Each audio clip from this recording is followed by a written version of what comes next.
नमस्कार दोस्तों, मैं मंजू पाठक अपने चैनल में आपको स्वागत करती हूँ। कहिए कैसे हैं आप लोग। आशा करती हूँ कि आप लोग बहुत अच्छे होंगे। और तो चलिए आज हम जानेंगे कि अनंत पर्व कैसे मनाया जाता है, उसका संपूर्ण नियम पूजा विधि साधारण तरीक़ा से। तो इस साल 2025 में अनंत चतुर्दशी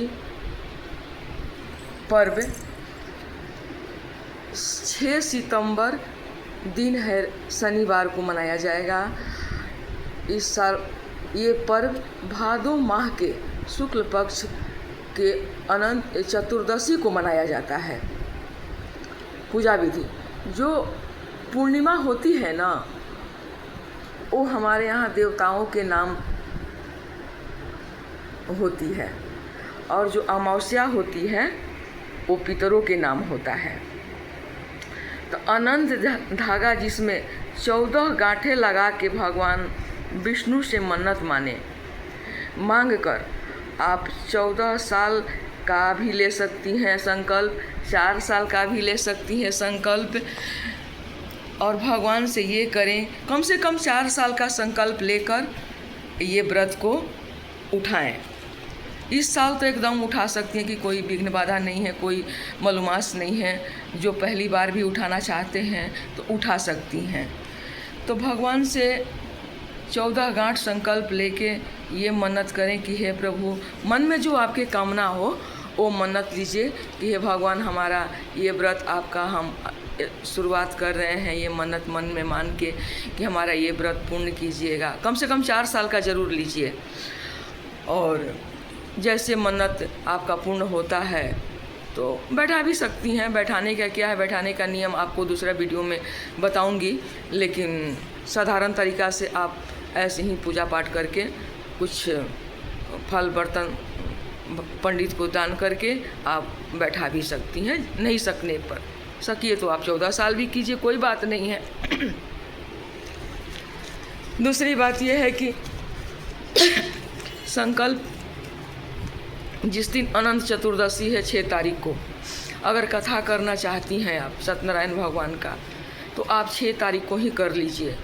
क्यों? क्योंकि 7 तारीख को ग्रहण लग रहा है, और ग्रहण तो रात में लग रहा है, लेकिन 12 घंटा सूतक लगता है। उससे ग्रहण लगने से पहले 12 घंटा पहले सूतक लग जाता है। तो मेरे ख्याल से सत्यनारायण भगवान का कथा अच्छा नहीं है। अगर आप करना चाहती हैं तो अनंत चतुर्दशी के दिन ही कर लीजिए। और कोई गणेश जी का बैठाए होंगे मूर्ति, वो भी विसर्जन उसी दिन कर लीजिए, 6 तारीख को ही। तो चलिए अभी हम समझेंगे कि पूजा कैसे करें अनंत चतुर्दशी का।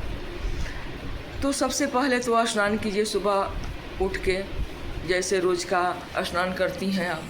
मंदिर को साफ़ कर लीजिए, मंदिर को साफ़ सफाई करके, और एक चौका वहाँ से हल्दी हुआ तो हल्दी हुआ, हल्दी आपके पास है तो हल्दी से ही चौका पूर लीजिए, नहीं तो आटा होता है अगर शुद्ध, उससे भी चौका पूर सकती हैं। चौका बना लीजिए, वहाँ चौकी को स्थापित कीजिए, और उसके बाद में चौकी पर लाल हुआ या पीला हुआ कपड़ा को बिछा लीजिए, आसनी जिसको बोलते हैं। और वहाँ भगवान विष्णु भगवान को, लक्ष्मी माता को, हमारे यहाँ विष्णु भगवान को ही बैठाते हैं, उस पर वो चौकी पर आप स्थापित कर दीजिए। उसके बाद में भगवान को स्नान कराइए, पंचामृत से करा सकती हैं, जल से, गंगा जल से भी कराइए, कोई बात नहीं है। गंगा जल से स्नान करा के उनको वस्त्र पहनाइए, उनका श्रृंगार कीजिए, उनको जनेऊ पहनाइए, और श्रृंगार में उनको चंदन का टीका लगाइए, रोड़ी ऊपर से लगा दीजिए, और जनेऊ से सुसज्जित कर दीजिए, उनको फूल का माला पहनाइए। 5 तरह का फल, सीजनल फल मिले तो सीजनल फल, जो भी आपके पास फल हो वो पंचमेवा डाल लीजिए उसमें। एक प्लेट में फल रख लीजिए, और एक प्लेट में हमारे यहाँ खीर पूरी बनता है, तो खीर पूरी का भोग लगाइए। माता लक्ष्मी को खीर बहुत पसंद है, और माँ लक्ष्मी को जो पसंद है वो भगवान विष्णु को क्यों नहीं पसंद आएगा, भगवान विष्णु को जो पसंद है वो माता लक्ष्मी को क्यों नहीं पसंद आएगा। आखिर दोनों जोड़ा हैं तो ठीक है, खीर पूरी का भोग लगाइए। जब सब उनका आरती कीजिए। आरती जब हो जाता है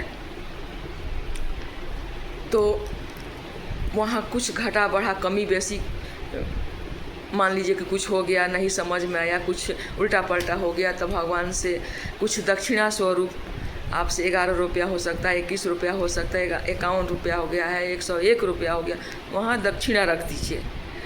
और भगवान से हाथ में अक्षत फूल लेके उनको प्रार्थना कीजिए कि हे भगवान, हमसे जो भूल चूक हुआ होगा इस व्रत में तो क्षमा कीजिएगा, और मेरी जो मनोकामनाएं हैं वो पूर्ण कीजिए, मेरा दुख दरिद्र जो है वो ख़त्म कीजिए और हमारे घर में सुख शांति दीजिए। हे प्रभु, मैंने सच्चे मन से आपका जो पूजा किए हैं वो आप स्वीकार कीजिए।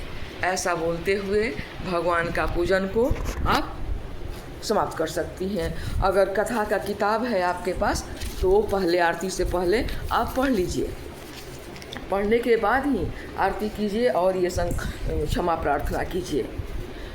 तो इस व्रत में आपको एक बात और बताऊंगी कि उस दिन जैसे कि कोई मन में आपको बहुत कामनाएं हैं कि हमारा ये भगवान ये काम नहीं हो रहा है सिद्ध, हम कैसे करें, तो हाथ में फूल अक्षत लेके उस दिन ये संकल्प लीजिए, तिल के लड्डू बनाइए गुड़ में, गुड़ का पाक कर लीजिए। तिल का लड्डू कैसे बनता है कि गुड़ का पाक कर लीजिए और उसमें काला तिल हुआ या उजला तिल भी ले सकती हैं, जो भी मिले बाज़ार में या दुकान में आपके पास जो संभव हो वही तिल ले लीजिए। तिल का लड्डू बनाइए, 14 लड्डू बनाकर लाल गाय को खिलाइए और माँ लक्ष्मी जी से प्रार्थना कीजिए कि हे जो आपके मन में जो कामनाएं हैं, ये तो हम नहीं जानते हैं कि आप क्या कामना मन में रखी हैं, तो माता लक्ष्मी से प्रार्थना कीजिए वो 14 लड्डू आगे में रख के भोग लगाने के बाद कि हे माँ, ये मन में मेरा कामना है, मैंने आपका पूजा सच्चे दिल से किए हैं माँ, तो आज मेरा मनोकामना पूर्ण कीजिए, हमारा इस तकलीफ़ को दूर कीजिए। ऐसा कहते हुए अक्षत और फूल माता लक्ष्मी और विष्णु के चरणों में छोड़ दीजिए। आशा करती हूँ कि ज़रूर आपका मनोरथ भगवान पूर्ण करें, आपके घर में सुख शांति लाएंगे, ऐसा मेरा विश्वास है। तो चलिए, आज मेरा छोटा सा वीडियो यहीं तक का था। अगर अच्छा लगा होगा तो ज़रूर एक लाइक ज़रूर कर दीजिएगा। धन्यवाद।